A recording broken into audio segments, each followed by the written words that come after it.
So here we have our most common feature in an outdoor classroom, the vegetable bed. And the first thing that people think of when they think of a vegetable bed is parts of a plant. They think of living and non-living things, and that's great, but there's so much more, so many more concepts that can be taught. You can talk about soil. You can do variables. You can look at the different types of soil. You can plant things in different areas to see what grows and what doesn't grow.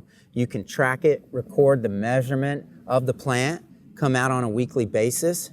You can look at the food web and the food chain. Or we could do a little bit of writing. We could do some fact and opinion.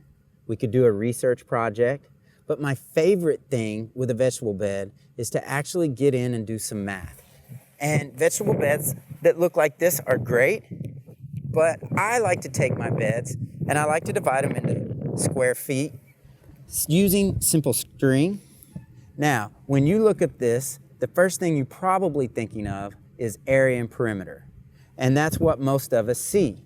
We could do some volume, but there's more to it. We could do fractions. You could do comparing fractions. You can do ratios because things are going to grow at different rates and there's going to be things that are empty. And if we plant it in square feet, we can actually use these same square feet and we could compare fractions this way because we might have 4 things planted and 3 of them grow, and then over here we've got 1 out of 4 grow, and so we're doing some comparing that way.